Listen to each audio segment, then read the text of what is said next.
visualizarlo. Sí, ya se ve. Ok, permítame tantito. Bueno, nosotros vamos a hablar acerca de los compiladores, etapas en el proceso de compilación, ambientes de ejecución y máquinas virtuales. Mi compañero Montiel va a explicar los siguientes temas. Empezamos con las etapas en el proceso de compilación. Tenemos la primera, que sería el análisis léxico, y dice que es el reconocimiento de los elementos del lenguaje. Principalmente lee los caracteres de entrada que estamos ingresando.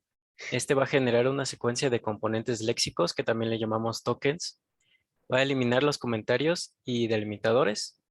Relaciona los mensajes de error con líneas del programa fuente e introduce los identificadores en la tabla de símbolos. El siguiente, puedes cambiar. Bueno, aquí vemos un ejemplo de análisis léxico, donde tenemos nuestro valor X, que es igual a valor Y, más 1 y un punto y coma, ¿no? Aquí lo separamos en una tabla, donde vemos el identificador, que puede ser valor X, y también hay un identificador valor Y. La asignación es el símbolo igual, la suma pues es el más, el entero es el número 1, y el punto y coma es el símbolo de punto y coma. El siguiente, por favor. Tenemos ahora el análisis sintáctico. En este se hace el reconocimiento de la estructura del lenguaje. Va a determinar si la secuencia de componentes léxicos sigue la sintaxis del lenguaje y también obtiene la estructura jerárquica del programa en forma de árbol. Y en este, donde los nodos son las construcciones de alto nivel del lenguaje. Recordemos que va de alto nivel a bajo nivel. Y ahorita vamos a ver un ejemplo de este árbol. Este árbol sintáctico es junto con el ejemplo que vimos anterior, donde tenemos la expresión.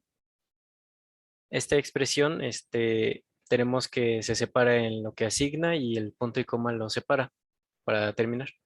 Asigna un identificador, ¿no? Este identificador era el valor X. La asignación la tenemos con el igual.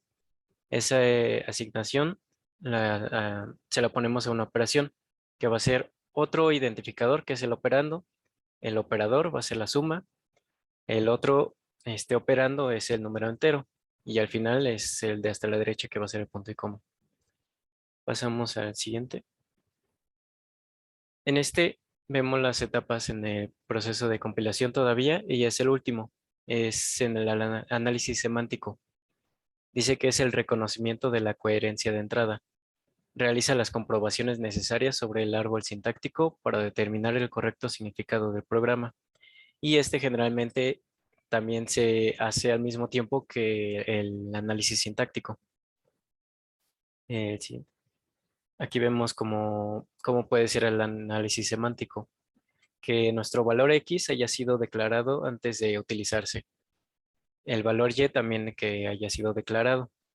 Si el lenguaje lo requiere, el valor Y tiene que haber sido inicializado.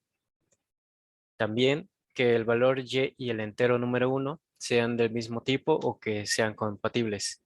Si no son del mismo tipo, o sea que si el valor Y es un número real y el otro es entero, se podría convertir el número entero 1 al real 1.0 para poder continuar con el análisis. Y otro es que el operador de suma se puede aplicar al tipo de valor y al de 1.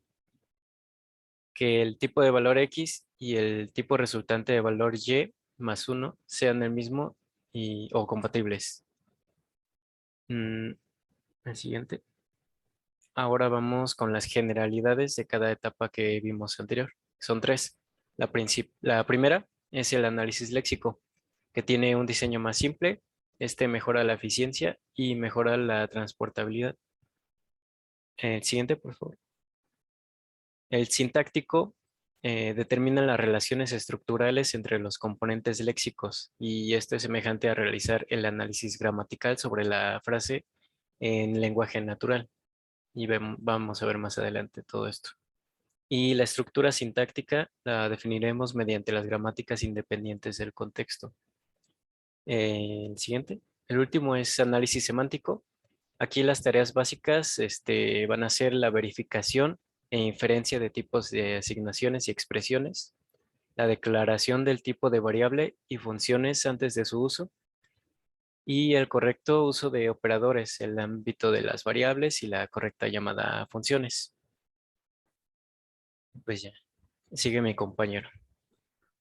Gracias, Oscar. Yo les voy a hablar un poco sobre la identificación de errores en cada etapa. Bueno, primero que nada vamos a hacer el análisis tanto léxico, sintáctico y semántico. La mayoría de los errores del compilador se deben a errores cometidos al escribir el código. Esto es decir, por ejemplo, podemos decir que escribir mal una palabra clave, omitir alguna puntuación necesaria o intentar utilizar una instrucción end-if sin antes utilizar una instrucción if. Esto podría cometer un error tanto léxico, sintáctico o semántico. Si un compilador tuviera que procesar solo programas correctos, pues su diseño e implementación se simplificaría mucho. Considerar desde el principio el manejo de errores. Esto podría simplificar tanto la estructura de un compilador y mejorar su respuesta a este tipo de errores. Como ya mencioné, los errores en la programación pueden ser tanto léxicos. Estos errores léxicos se detectan cuando el analizador léxico intenta reconocer componentes y la cadena de caracteres de la entrada no encaja con algún patrón que ya está definido. Son situaciones en las que se usa caracteres inválidos. Estamos hablando de arroba, signo de pesos, comillas, etcétera. Estos no pertenecen al vocabulario del lenguaje de programación y por lo tanto se debe que al escribir mal un identificador, palabra reservada u operador, se va a reflejar un error. Algunos de los errores léxicos típicos son nombres ilegales. Como ya mencioné, un nombre contiene caracteres inválidos, arroba. Si queremos escribir, perdón, la palabra expertos, pero utilizamos la palabra arroba para tanto mencionar el género femenino como el masculino, pues va a marcar un error. También tenemos números incorrectos, que pueden ser un número contiene caracteres inválidos o no está formado correctamente. Y por último, errores en palabras reservadas, como ya mencionamos caracteres omitidos, adicionales o cambiados de sitio. Un ejemplo claro pues sería la palabra reservada int, de entero, que pues si utilizamos al momento de declarar variables, pues nos va a marcar un error. Es importante mencionar que los errores léxicos se deben a descuidos del programador. En general, la recuperación de estos errores léxicos es sencilla y siempre se puede traducir a algo más sencillo que podamos escribir. Eh, perdón, ahí está. La identificación de errores ahora en el ámbito de analizador sintáctico se basa primero en que el manejo de errores, este manejo de errores es el más complicado desde el punto de vista de la creación de un compilador. Nos interesa que cuando el compilador encuentre un error, este se recupere y siga buscando errores. Por lo tanto, el manejador de errores de un analizador sintáctico debe tener como objetivos indicar los errores, aparte de tener de forma clara y precisa dónde está ubicado ese error, y en la medida de lo posible recuperarse de ese error para poder seguir examinando las entradas y por último, no ralentizar significativamente la compilación, es decir, tardarse más de lo que tomaría manejar ese error. Existen varias formas de corregir estos errores, sin embargo, existen problemas que generaría un error no detectado en esta fase. Entra en fases más avanzadas, es difícil continuar a que el compilador siga su proceso. Tenemos la primera parte que sería ignorar el problema, es decir, entramos en panic mode, consiste en ignorar, bueno, el compilador entra en panic mode, consiste en ignorar el resto de la entrada hasta llegar a una condición de seguridad, es decir, avanza, desecha todos los símbolos de entrada de uno en uno hasta que encuentra uno perteneciente a un conjunto de componentes ya determinados léxicos y entra en sincronización.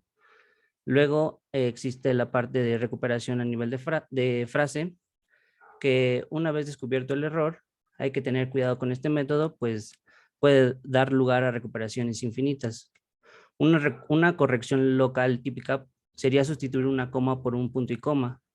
Por lo tanto, ahí se está recuperando esta parte y ya no marcaría un error. Por último, tendríamos las reglas de producción adicionales para el control de errores. La gramática se puede aumentar, es decir, al escribirla, con las reglas que reconocen los errores más comunes. Si se tiene más o menos una idea buena de los errores comunes que pueden encontrarse, entonces la gramática del lenguaje puede corregir y construir ese error.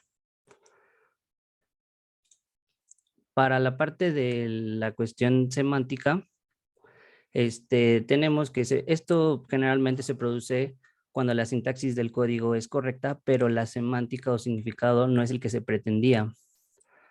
La construcción se obedece varias reglas, entonces el compilador o intérprete no detecta generalmente estos errores. Los compiladores e intérpretes solo se ocupan de la estructura del código que se escribe y no del significado que el usuario le está proporcionando. Un error semántico puede hacer que el programa termine de forma anormal, con o sin un mensaje de error. Hablando en términos más coloquiales, puede hacer que el equipo se quede colgado y pues ya no responda. Eh, Hablaremos ahorita sobre el ambiente de ejecución. Tenemos que pues un ambiente de ejecución es una serie de estructuras de datos y procedimientos que se mantienen en runtime para implementar los conceptos de alto nivel. Estos ambientes de ejecución los tenemos en Java, es decir, que utiliza una máquina virtual, y tenemos que considerar que en el tiempo de ejecución, pues la máquina virtual tiene que visualizar cómo se ven los objetos en la memoria, cómo se ven las funciones en esa memoria, cómo se colocan y se implementan las llamadas a las funciones. También cómo se aplica la parte de la herencia. En este caso nos interesa determinar cómo se colocan esos datos precisamente porque la máquina tiene opciones limitadas, es decir, tenemos enteros de largo fijo como 8 bits, 16 bits, 32 bits, etcétera, ¿no? También tenemos de tipo flotantes y tenemos que codificar siempre estos de manera correcta. Por último, hay que destacar que depende fuertemente de estas características del lenguaje origen, es decir, del cual estemos utilizando y la plataforma a cual vamos a aplicar esta ejecución. A continuación, mi compañero de equipo les hablará acerca de traductores dependientes e independientes de la máquina. Hola, ¿qué tal? Bueno, para dar más contexto a los temas que justo se acaban de mencionar, voy a desarrollar un poco más acerca del tema de los traductores dependientes e independientes. Básicamente se les llama dependientes o independientes, digamos así como que un resumen rápido, por el hecho de que unos traductores pueden depender como que de la máquina que se está usando y otros no. Por ejemplo, los traductores dependientes, que también se les conoce como de bajo nivel, se les llama de esta manera porque hablan como que directamente con la máquina. Generalmente, tales traductores, para poderlos codificar en vez de con puro 0 y 1, se basan con lenguajes de tipo ensamblador, los cuales son diferentes según cada microprocesador de la máquina. Por el simple hecho de que cada microprocesador, por así decirlo, tiene un lenguaje ensamblador diferente, los cuales en general sus instrucciones se les colocan por medios alfabéticos con palabras en inglés, ya se les llama justamente de esa manera dependiente por el simple hecho de que dependen de cada tipo de microprocesador. Existen también, por ejemplo, ensambladores básicos y modulares, básicamente. Los ensambladores básicos ofrecen nombres simbólicos a distintas instrucciones, parámetros y también de modos de direccionamiento. Los modulares, los cuales fueron desarrollándose conforme más avanzaban, digamos, las fechas y evolucionaba la tecnología, fue donde se empezó a tocar poco a poco la idea de la generalización con lenguajes de alto nivel, los cuales más adelante voy a explicarles. Siguiente, por favor.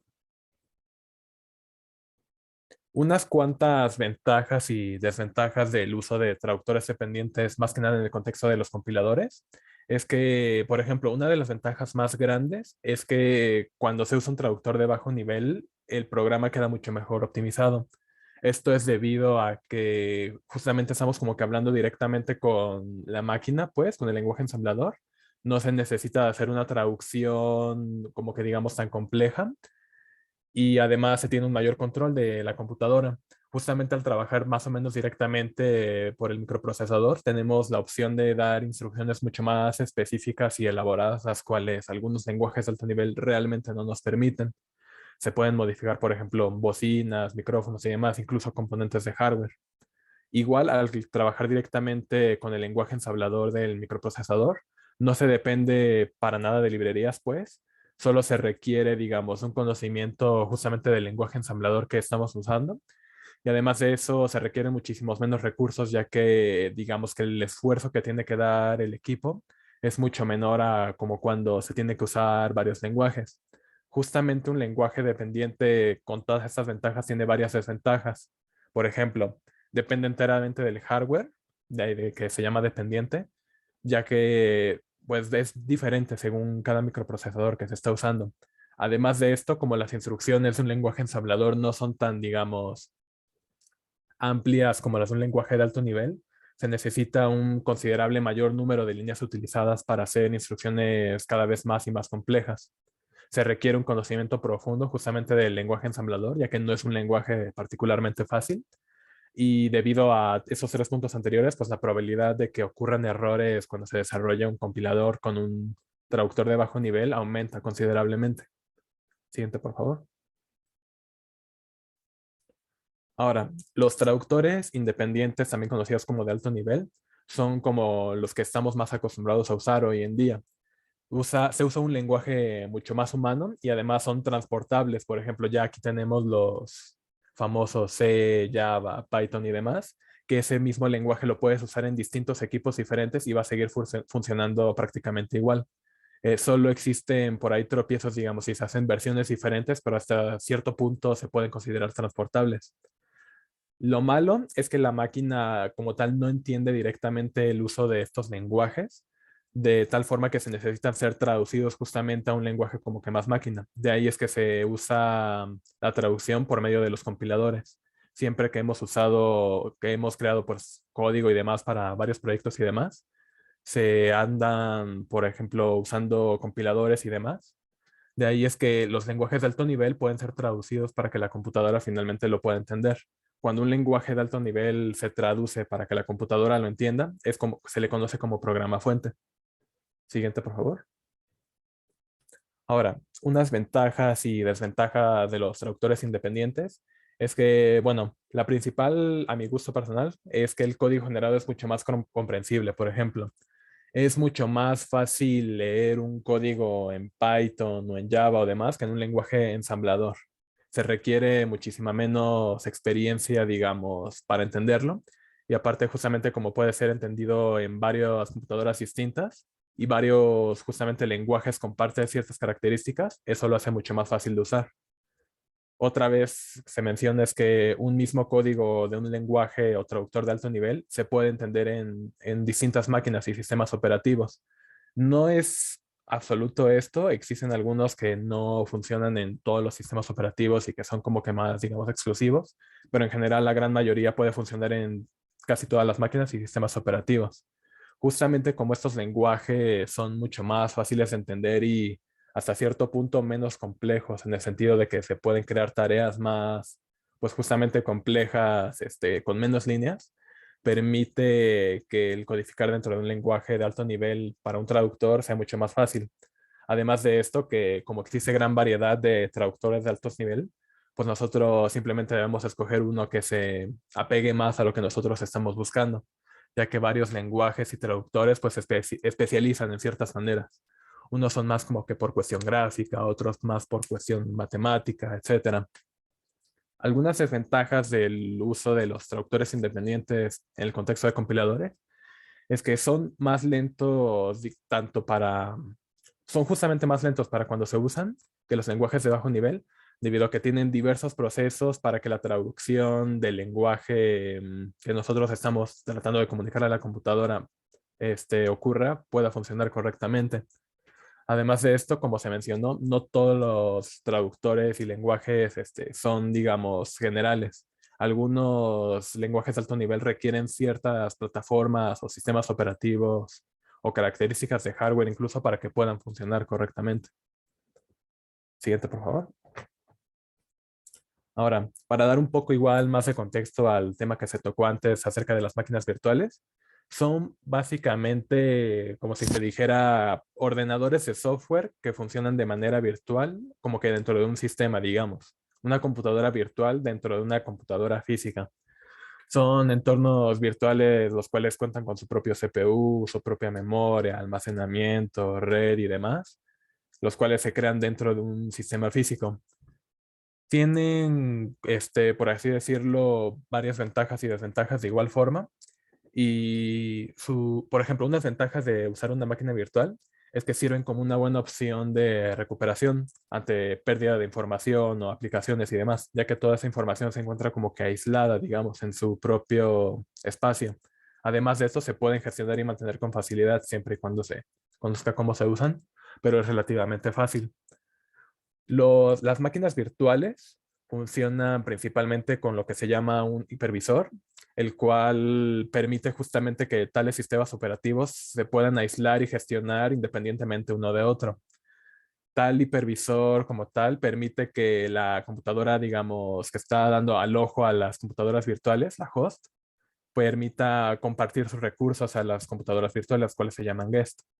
Existen diversos tipos de máquinas virtuales, por ejemplo, uno de estos serían las máquinas virtuales de procesos, las cuales son las más conocidas, ya que ejecutan programas en entornos independientes y además pueden ejecutarse casi casi de la misma manera en cualquier plataforma, son transferibles.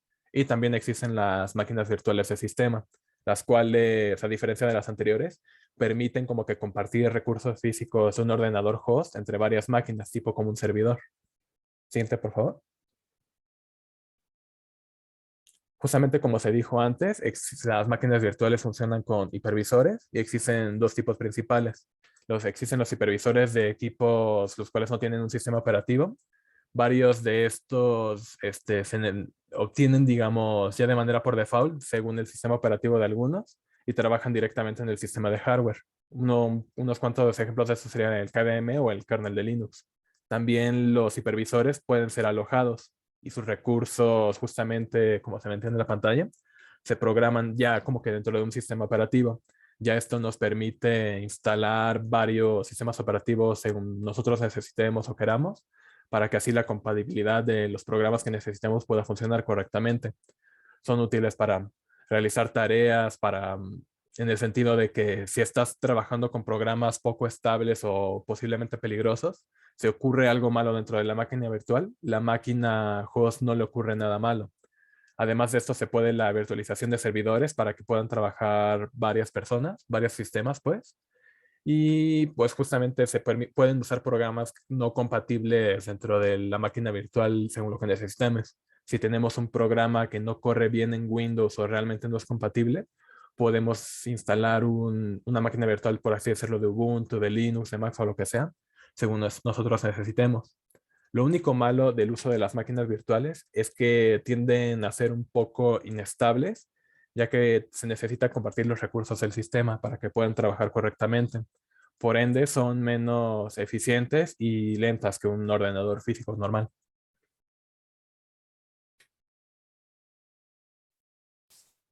Bueno, eso sería todo, compañeros. Espero les haya gustado y gracias por su atención. Muy bien. A mí en lo personal me gustó mucho. Abordaron los temas, no sin tanto a profundidad, precisamente porque son ahorita introductorios, ¿verdad? Pero lo hicieron muy bien. Cada uno de los temas los vamos ya a abordar a partir de esta teoría que nos han regalado, ya con ejercicios y un poco más de aplicaciones. Me pareció muy buena su exposición. Bien, entonces la dinámica va a ser la misma que la clase pasada. Vamos a tener, son tres, ¿verdad? Integrantes del equipo, al menos 9 preguntas para el equipo, por favor. De lo contrario, pues habría examen referente a este tema. Adelante, Omar, ¿qué pasó? Sí, buenas noches. Sí, mi pregunta es que, bueno, hablaron sobre el análisis léxico, sintáctico y semántico. Eh, la tabla de símbolos, bueno, no escuché que hablaran sobre sobre esta tabla, pero ¿dónde estaría apareciendo dentro del proceso de compilación? Ah, claro. Sí, bueno, la tabla de símbolos es una estructura tipo diccionario con operaciones de inserción, borrado y de búsqueda. Esta pues almacena la información sobre los símbolos que van apareciendo y es a lo largo del programa como estos van a ingresarse. Y pueden ser los identificadores, que serían variables y funciones, etiquetas o tipos definidos por el usuario, como los arreglos, registros y demás. Y esa es la tabla de símbolos y cómo aparecería. Sí, compañero. Sí, realmente sí. Aparece en todo el proceso de compilación, ¿verdad? Se crea desde el análisis léxico y la usan los demás análisis, tanto el sintáctico como el semántico. Sí, De sí, acuerdo, compañero. gracias. Muy bien. Va una Bautista Flores, adelante, por favor. Buenas noches. Mi pregunta es si hay algún análisis semántico que no sea en tiempo de compilación. Sí, ese me parece que le dicen análisis semántico estático.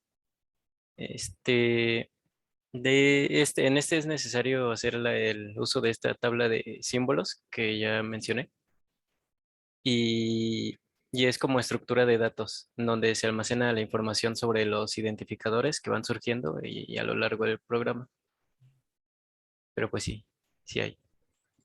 Sí, sí existe. Muy bien. Se llama, como dijo, estático, ¿verdad? Análisis sintáctico. Ajá, Estático. semántico estático. Muy bien. Perfecto. Sí, compañero. Sí, muchas Van gracias. dos. Gutiérrez Luis Fernando. Sí, mi pregunta sería, ¿los primeros compiladores que existieron fueron de alto o de bajo nivel? ¿Tienen algún conocimiento?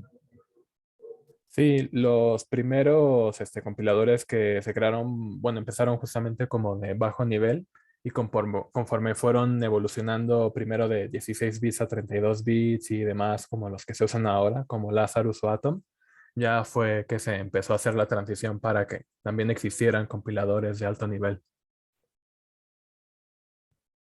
Sí, así es. Los primeros fueron de Ok. bajo nivel y precisamente se compiló de ensamblador a máquina, ¿verdad? Sí, No se sí, podría decir justamente. que hubo compiladores cuando estuvieron las tarjetas perforadas. Más bien ahí ya se interpretaba directamente, ¿verdad? La instrucción que quería el programador que haya puesto en la tarjeta perforada, pues directamente se ejecutaba. Esos realmente fueron intérpretes. Muy bien. Sí, Luis, Fernando. Sí, perfecto. Gracias. Muy bien. Gracias. Van tres, ¿verdad? Jonathan López, adelante. Jonathan J. López.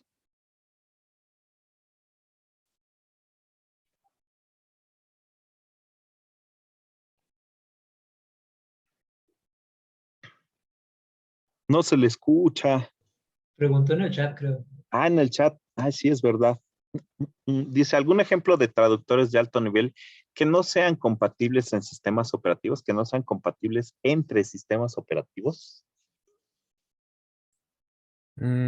Hacer eso es una pregunta algo complicada porque pues existen muchísimos lenguajes y traductores. Uno que justamente durante esta investigación para la exposición es que se encontró fue que justamente el kernel de Linux, pues como el nombre lo dice, cuando se puede meter dentro de Windows con programas especiales, pero es muy poco estable y ocasiona bastantes problemas. No sé realmente qué tan viable sea para usarse en el dado caso de que se quiera crear un compilador, pero parece ser que no es buena idea realmente usarlo. Ese podría ser un ejemplo. Sí, muy bien, ¿no? El clásico GCC, por supuesto que el GCC no es compatible con Windows. Los ejecutables que genera GCC, los .out, pues definitivamente no corren sobre Windows ni sobre el MS2. Sobre Mac, no sé. Creo que sí en Mac, sí, ¿no? En Mac OS, me parece que sí, Sí, me parece igual que sí, pero no estoy ¿verdad? seguro. Tendré que confirmar esa Ujú. información. Sí, Una muy buena bien. pregunta. Van cuatro. ¿Quién más?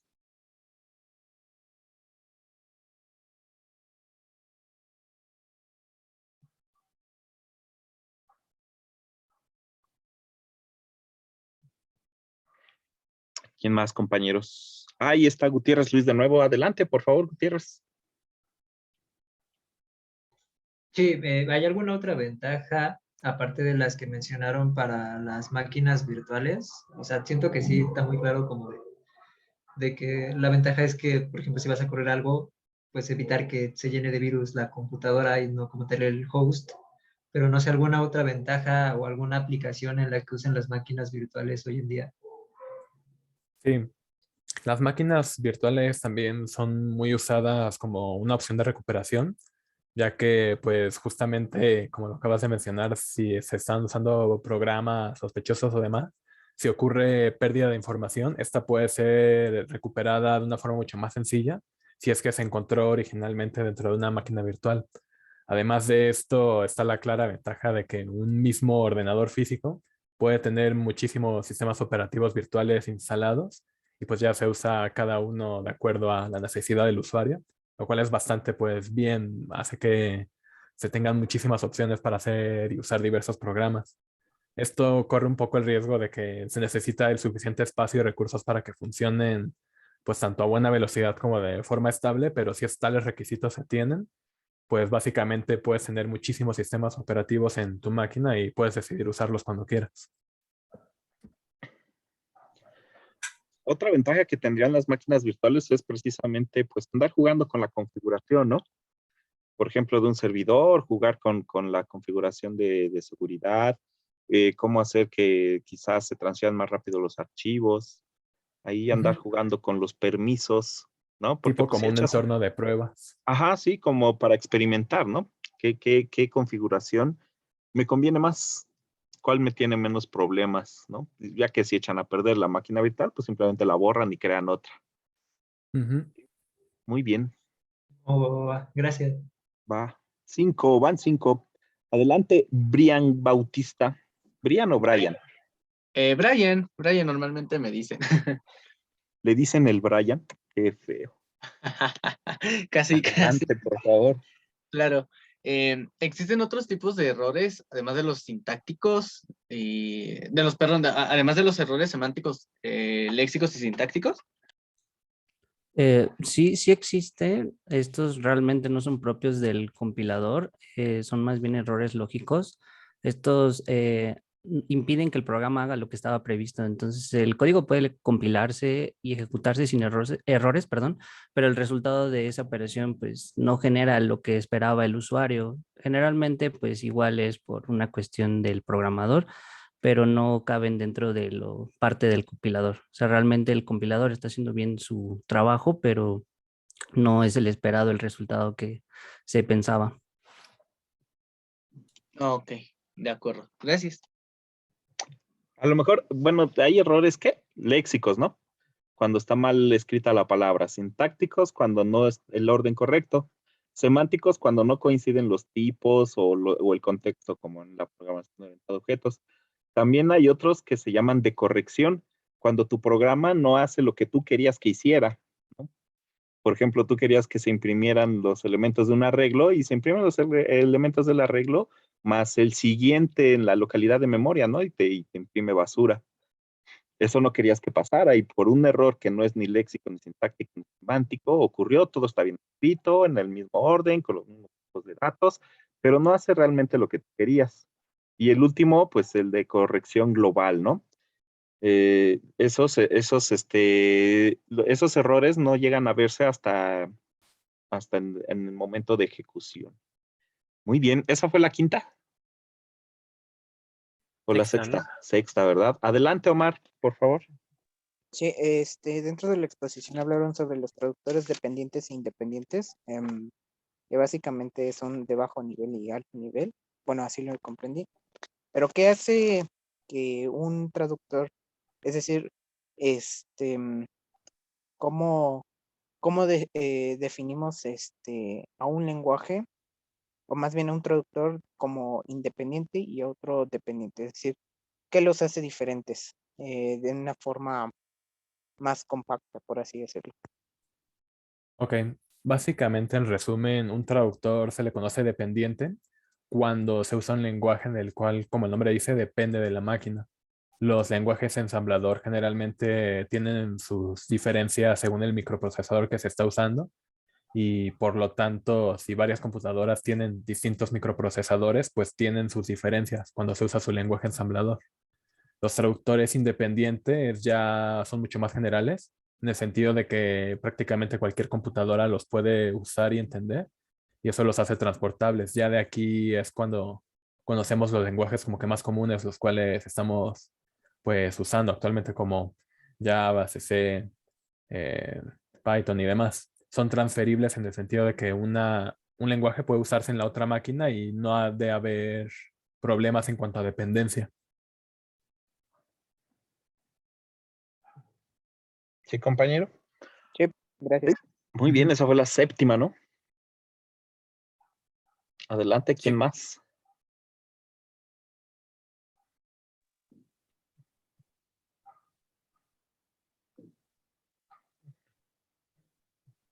¿Quién más? ¿Quién más? Ah, ya hay manos levantadas. Arriaga Mejía.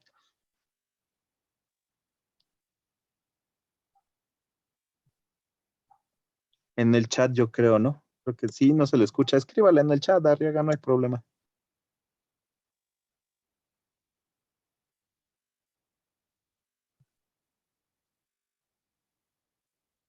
Mientras le escriben en el chat, pues que Brian Bautista nos pregunte de nuevo, por favor. Claro, gracias. Bueno, no sé si ya le hayan preguntado, pero ¿cuáles eran los tipos de máquinas virtuales? Es que no me quedó claro. Sí, son básicamente dos, las máquinas virtuales de procesos y las de sistema. Las de procesos ejecutan programas o sistemas operativos en entornos independientes, pueden ejecutarse en casi cualquier plataforma, y las máquinas virtuales de sistema permiten compartir los recursos físicos de la máquina del ordenador host ya entre varias máquinas. Ah, ok, vale, gracias. Ujú. Ah, esa fue la octava, ¿verdad? Ahora sí, Sí, la de ya Arriaga. puso su... Ajá. Dice que hablamos de los componentes léxicos y qué tipos hay. Ah, ok. Bueno, esas son palabras claves, identificadores, operadores, también pueden ser constantes numéricas, signos de puntuación, ya sean separadores de sentencias, llaves o paréntesis. Y esos son los componentes léxicos. Sí, ¿verdad? Básicamente son los identificadores, los números, cadenas, símbolos especiales. Ajá. También por ahí los operadores, ya sea aritméticos, lógicos. ¿Sí? ¿Qué otros? ¿Qué más tiene un programa? Pues creo que ya nada más, ¿no? Palabras reservadas también sería un tipo de componente Ah, léxico. sí. Muy bien, Sí, esa sí. fue la 9, ¿no? Ajá. Muy bien. Híjoles, qué lástima. Se quedaron a una pregunta para salvarse del examen. Así que ahorita se los pongo en el chat. ¿Nadie? Ah, ya alzó la mano Arriaga. Adelante, Arriaga, escríbala de nuevo. La pregunta salvadora. Hola. Hola, ya se le oye. Es que no sé por qué no lo detectaba hace rato. Con lo de los componentes léxicos, hace rato mencionaron algo ¿qué era? Algo del cuadro. Ay, espere. Algo de la tabla, una tabla, algo así. ¿Los componentes léxicos van en esa tabla? ¿O serían parte de la tabla, algo así? Sí los puedes agregar.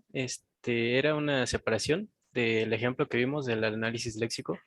Ahí teníamos los identificadores, la asignación, los operadores como la suma y, bueno, el entero, que era un uno y el punto y coma.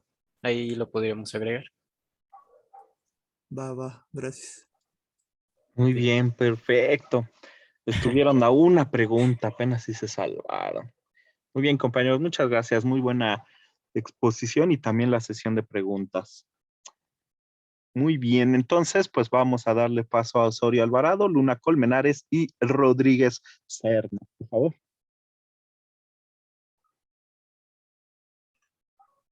Sí, voy a compartir. Sí, adelante.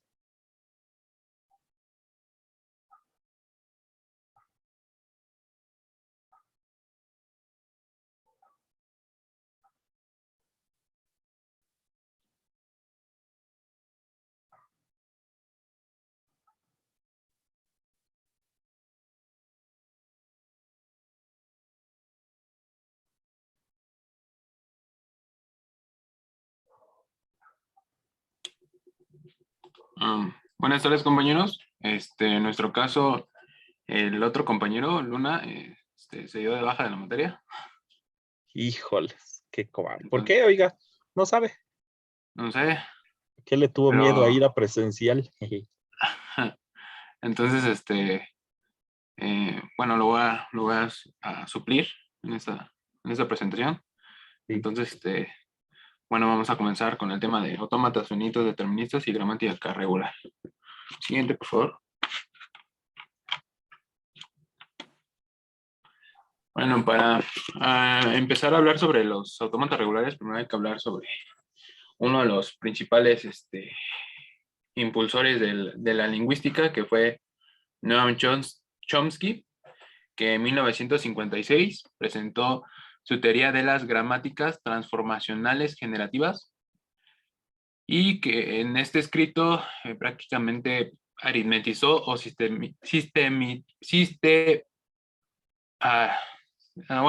¿Sistematizó? sistematizó el lenguaje, así como lo hizo Boole con la lógica. Propuso una nueva forma de estudiar lenguajes usando símbolos y anotaciones, haciendo un álgebra para el tratamiento de lenguajes. Y bueno, primeramente, para hablar sobre los lenguajes formales hay que hablar sobre la gramática formal, el cual es una cuádrupla en donde tenemos el alfabeto, el conjunto de variables y símbolos auxiliares, los símbolos no terminales y las producciones. Y bueno, estos se representan, primeramente el alfabeto se representa con un sigma, el cual va a ser las cadenas del lenguaje, y por tanto será el alfabeto de símbolos terminales. La sigma n, que es un conjunto de variables o símbolos auxiliares llamado alfabeto de símbolos no terminales. Tenemos los terminales, los no terminales. La s, que van a ser distinguido o denominado axioma o símbolo inicial de la gramática, y p, que son las producciones, las cuales van a tener asignaciones, donde ambas palabras están compuestas de símbolos terminales y símbolos no terminales, como una igualdad, por así decirlo. Y bueno, vamos a la siguiente diapositiva, por favor. Bueno, se han llamado lenguajes formales aquellos que pueden ser generados por gramáticas formales, que tienen los 4 elementos de símbolos terminales, símbolos no terminales, axiomas y producciones.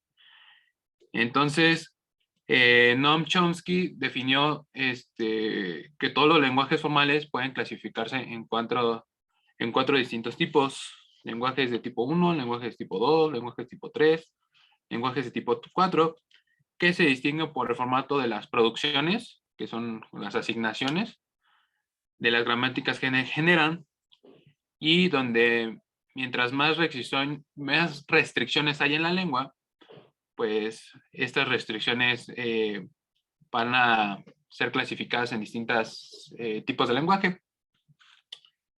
Y bueno, pues aquí tenemos, atrás, aquí tenemos una grafiquita que seguramente todos o la mayoría vimos en lenguajes formales, de cómo está el conjunto de lenguajes, donde el lenguaje que tiene todos los tipos de lenguaje, que es el lenguaje de tipo 0, que es el irrestrictivo o el que no tiene restricciones.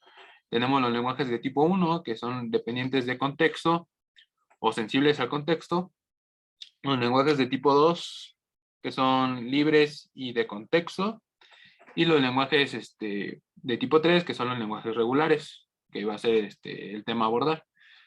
Y bueno, el tipo 0 va a ser estructurados por frases o recursivamente enumerables. 1, dependientes de contexto, sensibles al contexto. 2, independientes del contexto o contexto libre. Y 3, regulares o lineales. Siguiente.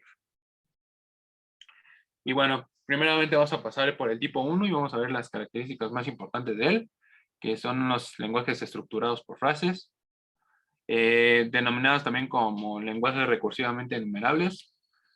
Y bueno, son los lenguajes más generales, en los que tienen reglas de escritura menos restrictiva, y sus producciones pueden contener cualquier cadena de terminales y no terminales en el lado izquierdo como derecho. Siguiente.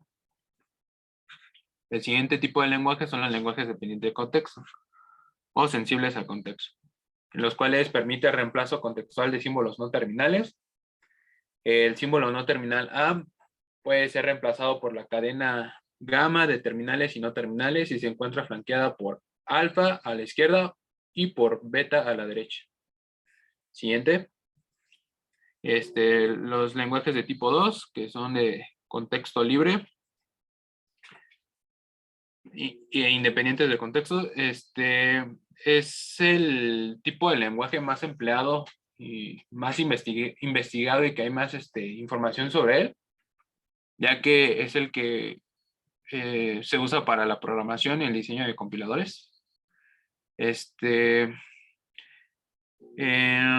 más? Y bueno, dentro de este tipo de lenguaje, la sintaxis de la gran mayoría de lenguajes de programación y de computadoras se describe con este tipo de gramática. Y el siguiente, por favor, que es el lenguaje de tipo 3, lenguajes regulares o no lineales, el cual tiene las producciones más restringidas, que son asignaciones de un solo valor, que describen de forma sencilla la cantidad de patrones, se emplea en las operaciones de administración de los sistemas operativos, ya que en la materia de sistemas operativos, cuando nosotros queremos hacer ciertas funciones de un sistema operativo chiquito, normalmente son instrucciones como el lenguaje ensamblador. Esta frase va a equivaler a esto. Entonces, y no tiene otra asignación. ¿Qué más? Las producciones aquí tienen un solo símbolo no terminal del lado izquierdo y a su lado derecho está compuesto por un símbolo terminal o por un símbolo no terminal. Y ahí tenemos dos formas de cómo se expresa el mismo lenguaje, regular por la derecha, tanto como regular por la izquierda. Y bueno, esto sería todo por mi parte y ahora nos vamos a adentrar con los lenguajes de tipo 3, que serían los lenguajes regulares. ¿Qué tal? Buenas noches a todos. Podemos empezar con las expresiones regulares. La siguiente, por favor. Bueno, como definición, en este caso yo puse 3 de las expresiones, ¿vale? Y se van a dar cuenta el enlace que tiene con las gramáticas tipo 3 en algunas de estas definiciones. Bueno, vamos a ver la primera. La primera nos indica que las expresiones regulares son una notación importante para especificar patrones de lexemas. Se preguntarán, ¿qué es como un lexema? Bueno, lo que yo comprendí de esto es que un lexema es como la parte invariable de las palabras en un lenguaje. Podríamos decirlo que, por ejemplo, cuando tú estás haciendo un correo, digamos que la parte del lexema es que siempre va a tener un antes, por ejemplo, tu nombre, punto algo, y una arroba, ¿no? Y posteriormente lo demás ya puede ir cambiando según el correo al cual esté destinado esa cuenta. Posteriormente, bueno, la segunda definición es que una expresión regular es un metalenguaje que se utiliza para describir un lenguaje regular. Bueno, aquí ya podemos ver que tocamos el lenguaje regular, que es lo que tiene la gramática tipo 3. Y por último vamos a ver que las expresiones regulares son una forma muy compacta o simplificada de definir un lenguaje. A la siguiente, por favor. Bueno, con las expresiones regulares vamos a tener algunas operaciones. En este caso, suponiendo que A y B son expresiones regulares, ¿esto por qué? Bueno, a su vez, cuando nosotros estemos haciendo expresiones regulares, digamos que a su vez estas también pueden estar compuestas de más expresiones regulares. Por eso en este caso definimos a A y a B como expresiones regulares. Entonces, primero vamos a tener la unión o la disyunción. Entonces, tenemos en nuestro alfabeto, recordemos que son nuestras letras, en este caso tenemos A y a B, y tenemos una disyunción, en donde significa que las posibles palabras que nosotros podríamos tener con este alfabeto serían únicamente la letra A o la letra B, o en este caso la expresión A y la expresión B. También vamos a tener la concatenación, donde las palabras posibles en este caso únicamente sería A unido junto con B. En la anterior, o podríamos tener una o podríamos tener la otra. En este caso, únicamente vamos a tener una, que es la unión de estas dos. Posteriormente vamos a tener la cerradura transitiva, o también se conoce como cerradura positiva. En este caso las posibles palabras serían A, y posteriormente la cerradura transitiva nos indica que va a ir aumentando de uno en uno. A diferencia de la que tenemos abajo, que es la cerradura reflexiva, donde las posibles palabras empezarían primero por una épsilon. Ahí creo que hay un pequeño error porque después es una A. Bueno, el punto es que la diferencia entre la positiva y la cerradura transitiva reflexiva es que la positiva o transitiva siempre va a empezar con lo menos un elemento. Y en la cerradura transitiva y reflexiva podemos empezar sin ningún posible elemento, ¿vale? Entonces, por eso puse a epsilon, que es con la que lo representábamos. Siguiente, por favor. A su vez, también vamos a tener una precedencia de operaciones a la hora de que nosotros estemos haciendo nuestras expresiones. Ahorita va a tomar mayor sentido. En primera instancia tenemos los paréntesis que se utilizan para agrupar subexpresiones. Posteriormente tenemos la cerradura transitiva reflexiva, también conocida como cleno estrella, que indica 0 o más repeticiones, y la de cierre positiva o transitiva indica 1 o más repeticiones, justo lo que les mencionaba en la diapositiva pasada. Ahora tenemos la concatenación o yuxtaposición de símbolos, palabras y expresiones. ¿Esto qué significa? Bueno, únicamente es la unión de un elemento inmediatamente del otro. Y por último tenemos la disyunción, que lo manejamos con el símbolo type, que indica dos posibles acciones, o pasa una o pasa otra. Pasamos a la siguiente. Ahora también vamos a tener algunas propiedades, que es la asociación de la concatenación, donde vamos a tener la expresión y posteriormente, digamos, entre paréntesis, separado de otra expresión, y bueno, vamos a poder hacer la asociatividad de estas expresiones. Posteriormente vemos la distribuida en la extensión de la concatenación, en donde, bueno, esto es como algo que veíamos más o menos en matemáticas discretas, en cómo poder agrupar los elementos de esta forma. Y por último tenemos, por ejemplo, el elemento idéntico, en donde esa E, bueno, representa como una épsilon, y entonces tenemos que estas van a ser como conmutativas, y al final de cuentas, una expresión, digamos, unida a nuestro elemento épsilon, en este caso sería nuestro elemento idéntico. Ahora tenemos unas propiedades que engloban a la cerradura de Kleene, cerradura estrella o reflexiva transitiva, como le quieran llamar. En este caso tenemos también las propiedades que siguen, y bueno, la primera está como muy interesante debido a que en principio tenemos una A y posteriormente tenemos otra con un sello. Al ponerle que sea con un épsilon, digamos que le estamos indicando que puede haber nada, porque estamos haciendo una disyunción. Por ende, digamos que vamos a tener al final una cerradura estrella. Y bueno, en la otra estamos obligando a que forzosamente siempre tenga un elemento de A. Por ende, todo esto se puede reducir a tener una cerradura transitiva o positiva. Y bueno, tenemos más propiedades en donde si tenemos dos expresiones iguales con la cerradura estrella, se puede reducir a únicamente esa expresión regular con esa cerradura y la otra de la misma forma.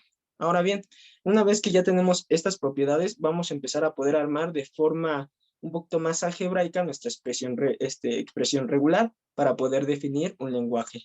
¿Podemos pasar a la siguiente? Muy bien. Aquí, por ejemplo, ya tenemos como los lenguajes que están descritos por una expresión regular. En principio, bueno, definimos igual un alfabeto, que en este caso es A y B, que pueden hacer otras expresiones a su vez.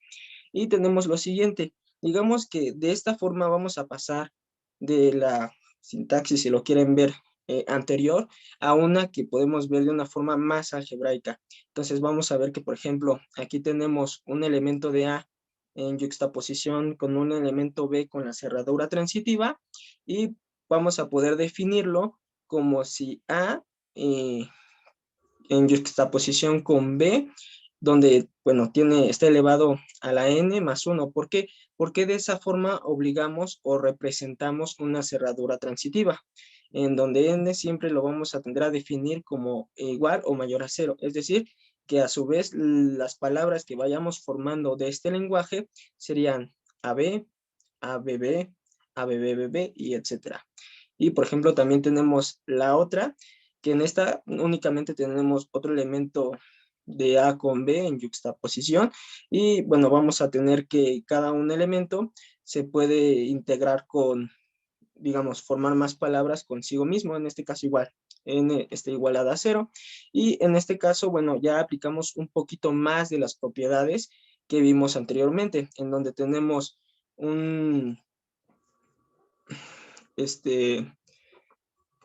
están separadas por el paréntesis nuestras expresiones, y entonces aplicando nuestras propiedades nos salimos con que tenemos las siguientes expresiones que a su vez se pueden expresar hasta el último como A+, bueno, A con la cerradura transitiva, o A con la cerradura de Kleene en yuxtaposición con B, y a su vez esto, bueno, ya lo podemos definir en un lenguaje más algebraico. Y bueno, digamos que de aquí parte para poder formar los autómatas. Digamos que de una expresión regular nosotros vamos a poder brincar a los autómatas, que va a ser el siguiente tema.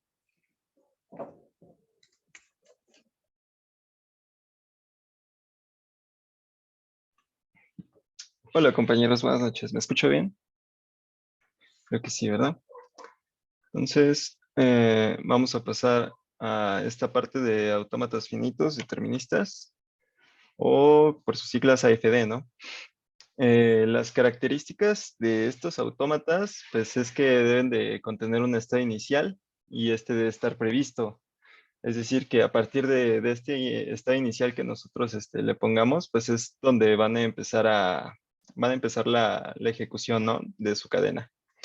Pues se limitan o no a aceptar una cadena, es decir, que la salida pues solamente va a poder tener dos valores, o si la aceptó o no. Entonces, pues eso significa que estos autómatas pueden transitar entre un conjunto finito de estados, pero solamente puede estar en un estado a la vez. Es decir, de todos los estados va pasando solamente de estado en estado, ¿no? No puede estar en más de un estado a la vez. A eso se refiere esto. Bueno, y pues la definición formal de un autómata, pues se define como una quíntupla, ¿no? Estos son los simbolitos, es sigma, Q, Q0, F y F minúsculo. Ahorita vamos a ver qué significan. Muy bien, sigma, pues va a ser el alfabeto de símbolos de entrada. También vamos a definir Q mayúscula como el conjunto finito de estados, es decir, todos los estados que contienen nuestro autómata. Q0, pues va a ser el estado inicial. F, pues va a ser el conjunto de los estados de aceptación. Es decir, un estado de aceptación es aquel que valida la cadena, ¿no?, que tiene el autómata. Y también vamos a tener una función de transición, generalmente se escribe con la letra delta. Y pues es una función de transferencia, ¿no? Ahorita vamos a ver un ejemplo. Este es un pequeño ejemplo de un autómata finito determinista que, a ver, voy a cambiar a mi Paint para que quede un poquito más claro. Ahí debería estarse viendo el Paint. Creo que sí. Ya se ve. Muy bien. Entonces, voy a ver si puedo escribir bien acá con mi laptop. Entonces, teníamos que un autómata finito determinista va a estar, es una quíntupla, ¿no? Va a contener Q, que van a ser todos los estados del autómata. En este caso, tenemos tres estados, Q0, Q1 y Q2. Entonces, esos van a ser los que se van a poner aquí. Y listo. Tenemos esos 3 estados, ¿no? Después, también nos decía que teníamos un alfabeto. El alfabeto, pues, son los símbolos que va a aceptar nuestro autómata. En este caso, consiste de ceros y unos, ¿no? Entonces es 0 y 1. También teníamos el conjunto de los estados de aceptación. ¿Eso qué era? Pues se podría decir en pocas palabras que es nuestro estado final. Entonces está definido como Q2. También un estado inicial que aquí coincidió que, pues bueno, a los estados yo les puse Q0, Q1 y Q2 y así está definido, ¿no? Aquí entonces, nuestro estado inicial es Q0. Y por último, vamos a tener una función de transferencia. Esta es la función transferencia. ¿Y esta cómo se obtiene? Bueno, pues esta función de transferencia se obtiene a partir de los estados y del alfabeto. Es decir, que para cada estado se le va a poner todos los símbolos del alfabeto disponibles. Es decir, que vamos a tener una función de transferencia para el estado Q0 y 1, y su resultado, como se ve en el autómata, pues nos va a llevar a Q0. Vamos a tener otra más, que es de Q0 igual, pero con 0 esta vez. Nos va a llevar a Q1. Después vamos a tener otra para Q1 con 0, que nos va a llevar a Q1. Otra más de Q1 con 1. Nos va a llevar al estado Q2. Y finalmente en Q2 vamos a tener con 0 y vamos a terminar en Q2 y otra más aquí, Q2 con 1 y vamos a terminar nuevamente en Q2. Esta sería la función de transferencia y, por ejemplo, al momento de que ingresemos una cadena, no sé, se me ocurre esta. Entonces, lo que va a hacer nuestro autómata es, al momento de leer la cadena, pues va a empezar con el primero, ¿no? Entonces vamos a tener un 0 y el autómata cuando va a un 0, pues pasa del estado Q0 al estado Q1. Entonces aquí estamos ya en Q1. Después un 1. Entonces lee un 1 y vamos a pasar a Q2. ¿Ok? Después vamos a tener un 0, es decir, que va a dar otra vueltecita por acá. Y vamos otra vez a estar en Q2. Con un 1, otra vez va a repetir. Y vamos a estar otra vez en Q2. Y con 0 nuevamente va a repetir el ciclo y va a dar en Q2. Si nuestra cadena termina en lo que vendría siendo un conjunto de los estados de aceptación, de acá, quiere decir que entonces esta es una cadena que reconoce al autómata, ¿no? Es una cadena que reconoce el autómata, entonces significa que esta cadena es válida para este autómata. Entonces, pues, a partir de este tipo de análisis, pues podemos pasar de estos autómatas sencillos a unos que ya estén mejor diseñados y que ya bueno, que llevan atrás un análisis dependiendo de lo que queramos realizar, ¿no? Es decir, a este autómata, por ejemplo, su alfabeto ya no es de 0 y 1, sino aquí lo maneja con letras. con A y B, y los estados pues los maneja como 0, 1, 2 y 3.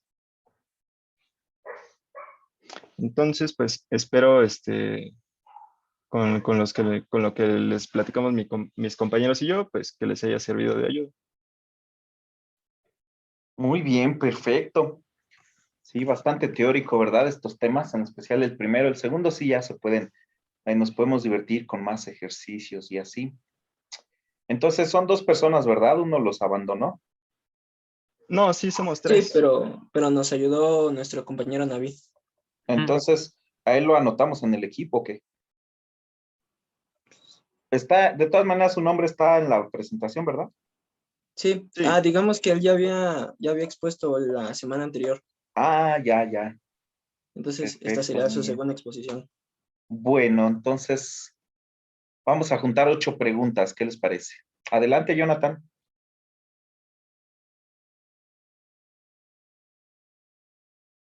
¿En dónde se aplican los lenguajes de tipo 3 dentro de la programación? Bueno, los lenguajes de tipo 3, como lo había mencionado, como no solo son de asignaciones, se utilizan comúnmente en el desarrollo de sistemas operativos para hacer las funciones que va a tener el sistema operativo. Entonces, ¿en cuáles lenguajes? Pues sería un lenguaje con el que se desarrolla sistemas operativos, sería el lenguaje C. El Más lenguaje utilizado. C, por ejemplo, ¿verdad? Ahí se puede aplicar el tipo 3. Sí, muy bien. Brian, adelante, Brian. Sí. Bueno, no sé si lo mencionaste, pero ¿cuál fue el escrito en donde Chomsky presentó su nueva forma de ver el lenguaje? Lo presentó en el escrito de Teoría de Gramáticas Transformacionales Generativas, en el 56. Ok, de acuerdo. Gracias. Arriaga, adelante, por favor. Ahorita que dicen lo del tipo 3 de programación, de los lenguajes de tipo 3 que se usan en la programación, ¿hay otro tipo de lenguaje que se usa en la programación o solamente el 3?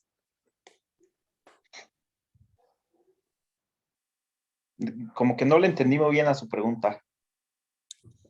Ajá, es que mi duda era como qué tipo de, bueno, cuál de las gramáticas o lenguajes se utilizaba en programación, pero ya me respondí, bueno, Ah, ahí ya, la del tipo 3, ¿verdad? dijo el 3, pero hay otra, aparte del tipo 3. Pues sería el tipo 2, el de contexto libre. Ahí, en ese tipo de lenguajes del tipo 2, pues están, ahora sí que la mayoría de lenguajes de programación. O si no, pues, todos entrarían en ese conjunto. Ah, ok. Tanto Python, Java, etcétera, etcétera, etcétera. Son libres de contexto esos lenguajes, ¿verdad? Ujú. Muy bien. ¿Sí, compañero? Sí, Sí. gracias. Muy bien. Adelante, Omar. Sí, posiblemente mi pregunta sea un poco irrelevante para la asignatura, pero me causa un poco de duda. Noam Chomsky, ¿qué fue o qué es? ¿Lingüista, matemático, computólogo o a qué se dedicaba? Pues, bueno, buena pregunta. Este sujeto, pues, estuvo implicado en varias áreas del conocimiento. Uno fue la lingüística. Su aporte en su teoría que se presentó, pues, inmediatamente lo empezaron a utilizar, bueno, no había programadores como tal, eran ingenieros eléctricos o eléctricos. Y el creador del lenguaje, Fortran y Algol, esos dos personajes inmediatamente usaron su presentación de su texto para emplearlos en los primeros compiladores de alto nivel a mitad de los 50. En sí era de lingüística. Él lo que quería hacer era traducción del inglés a otras lenguas. También estuvo implícito en varias investigaciones de filosofía, también en varias trabajos de psicología. Bueno, ahora sí que trabajó en varios ramos de la área 4, pero nosotros, cabe destacar que nosotros pues, utilizamos parte de la lingüística, parte de la lógica, a pesar de que no es totalmente matemática pura, pero nosotros usamos eso, por eso es que Chomsky tuvo una aportación transversal a varias áreas, así como von Neumann, que estuvo en el área de la química, estuvo en el área de la arquitectura de computadoras, en el área de la física, pasó lo mismo con Chomsky. Muy bien, entonces quedamos que fue lingüista, ¿verdad? Chomsky, dedicado al lenguaje. Y pues por supuesto que sus aportaciones en los lenguajes de programación son importantes. Muy bien. Oscar Montiel, adelante. Esta sería la de Oscar, la quinta o la cuarta. Mi duda es, ¿qué tan grande puede ser el alfabeto de un autómata? Ya. Pues, este alfabeto, pues no tiene así como que una expansión así definida. Obviamente no puede ser infinito porque tendría que usarse en todo el autómata, entonces no tendría como que mucho sentido tener una infinidad de estados para todo para todo el alfabeto. Entonces, más que nada se busca tener un alfabeto con el cual el autómata pues pueda manejar o pueda usarse como que de manera optimizada, ¿no? Claro que sí, muy cierto. De Sí, manera teórica, pues sí, podría ser infinito el alfabeto, ¿verdad? Tantos símbolos como usted se imagine, pero como bien dice el compañero, de manera práctica, entre menos estados, pues más eficiente es el autómata, ¿verdad? ¿Sí, Oscar? Sí, sí, muchas gracias. Muy bien. Vamos con la sexta. Gutiérrez Luis Fernando, adelante. Sí, hace rato que estaban hablando de las expresiones regulares, hablaron sobre que una expresión regular es un metalenguaje, pero ¿qué es un metalenguaje? Ok. Un metalenguaje lo podríamos observar como un código lingüístico. Digamos que en el lenguaje, como dicen, pueden haber muchos símbolos y, digamos, muchas formas de representarse. Pero vamos a poner un ejemplo, no sé, las palabras que empiezan con R al principio, digamos que en el código lingüístico, digamos, no vas a escribir en el lenguaje español una palabra con dos R's al inicio. Entonces, eso es lo que te determina como tal el metalenguaje, que es el código de cómo lo vas a mostrar al lenguaje regular. Ok. Vale. Sería, bueno, se supone que un metalenguaje se utiliza para describir otro lenguaje, ¿no? Por ejemplo, si usted tuviera palabras de as y de ves, palabras compuestas por símbolos as y de ves, estas palabras pueden empezar con A, pueden empezar con B y supongamos que solamente pueden terminar con A. Esa descripción es el metalenguaje. Palabras de símbolos As y Bs que comienzan con A o B, pero deben de terminar con A. Ese sería el metalenguaje, el párrafo, la descripción que describe al lenguaje. ¿Sí?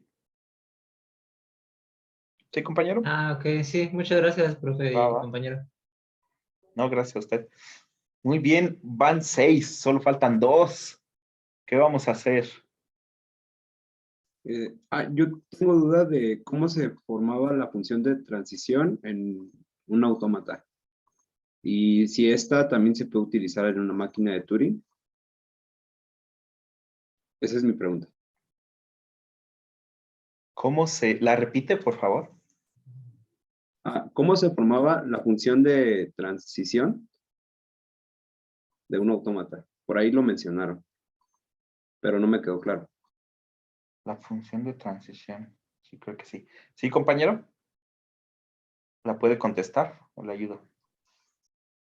Ya. Bueno, es que también existe una tabla de transición extendida, ¿no? En donde pones todos los estados y los alfabetos bueno, pones el alfabeto y los estados, ¿no? Tanto el estado inicial, los intermedios y los estados de aceptación. Y en esa tabla, dependiendo de las casillas en donde estén, ahí es donde se pone el estado en el que coinciden. Es que es un poquito difícil de explicar así dicho, pero a ver, ¿cómo le haré? Sí, lo que pasa es que no sabía si era lo mismo que la tabla, pero ya. Ah, sí, de hecho es lo mismo que la tabla. Ajá. Ah, ok. Sí, ¿verdad? Simplemente la transición de un estado a otro, pues depende de la entrada que tenga, ¿no? De acuerdo igual a la expresión regular, hacia qué estado debe de salir. Simplemente es eso, leer un carácter de la palabra que se esté analizando para pasar de un estado a otro. Muy bien, falta una. ¿Qué hacemos? ¿Examen o alguien pregunta algo? Nadie, perfecto. De este sí va a estar largo el examen. Adelante, Gutiérrez, por favor. Sí, pues una pregunta que hace rato como que me salió es básicamente cuál sería la diferencia entre un lenguaje normal y un lenguaje regular. Así una diferencia como que muy marcada o muy, o sea, explícita. Bueno, digamos que para que un lenguaje regular tiene que cumplir con algunos aspectos. Bueno, en este caso que un lenguaje regular tiene que ser como finito. No puede ser infinito. Pero primero habría que definir qué es lenguaje normal, ¿no? O qué se entiende por lenguaje normal. Sí, también esa sería una pregunta. Sí, ¿verdad? ¿Qué es un lenguaje normal? O a lo mejor quiere decir formal, ¿no será? O lenguaje natural, quizás, no sé. Sí, son muy Sí, distintos. es que como tal sería como tal entre lenguaje natural y lenguaje formal. Sí, vas bien, ¿verdad? Lenguaje natural y lenguaje formal. Así es. ¿Cuál sería el lenguaje natural? Mm, Pues este que estamos usando, ¿no? Según yo. Claro que sí, con el que nos estamos comunicando. Y el otro, el lenguaje formal, pues es el que se puede generar por gramáticas formales. Así es, el que se puede construir con ciertas reglas, ¿no? Ujú. Estas reglas así muy concisas, muy estrictas. En cambio, el lenguaje natural, pues fue el que se fue dando, ahora sí que naturalmente, ¿no? El que se habla por las personas. Inclusive yo creo que diario se van inventando palabras, ¿no? O usos o distintos usos para las palabras. Igual se van haciendo un desuso de las palabras. En cambio, el lenguaje formal se construye. Están estas palabras, supongamos 15 palabras, ni una más ni una menos, no se van a incluir más, a menos que haya un consenso, ¿verdad? Y un arreglo, no se van a quitar palabras y van a obedecer a ciertas reglas. Esas palabras no las puedes utilizar de diferentes maneras, ¿sí? Esa sería la diferencia entre el lenguaje natural y uno formal. ¿Sí, compañero? Adelante, Brian, por favor. Sí, gracias. ¿Cuál es la diferencia entre un autómata formal determinístico y uno formal no determinístico? Sí.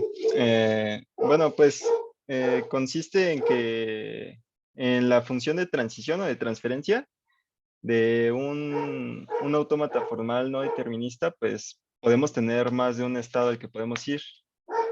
Si quiere, comparto pantalla rápido Claro, adelante. para explicar, para que no se quede tan... Ahí están viendo toda toda mi pantalla, ¿verdad? Ajá. Sí, ya se ve, ya se ve. Ya. Bueno, aquí tenía el JFlap del anterior, pero vamos a hacerlo no determinista, solamente si aquí le ponemos un que puede ir a 0 o a 1, ¿no? Entonces, Voy a tomar un screenshot de esto. Y voy a hacer un nuevo. Entonces, si recuerdas cuando estábamos haciendo la función de transferencia, al principio de un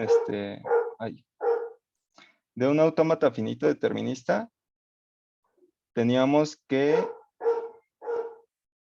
pues, en este estado, solamente podíamos ir a Q0, pero en un autómata finito no determinista, al hacer la función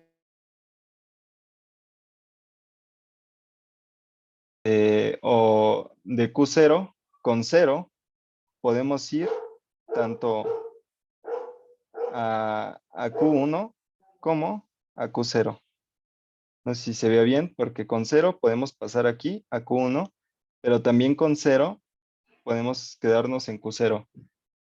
Entonces, cuando tenemos una cadena o nos dan una cadena, pues se hace algo que creo que se llama análisis de hilos para determinar qué camino es el que cumple, el que hace que esa cadena pues sea reconocida por el autómata.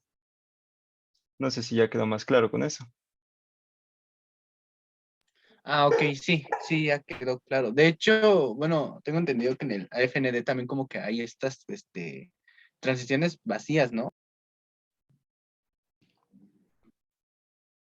Sí, así es. También podría haber transiciones vacías y ya con eso dejar de ser determinista. Ok, vale, gracias. Sí. Muy bien. Pues ya son 8, ¿verdad? No, creo que 9. Perfecto.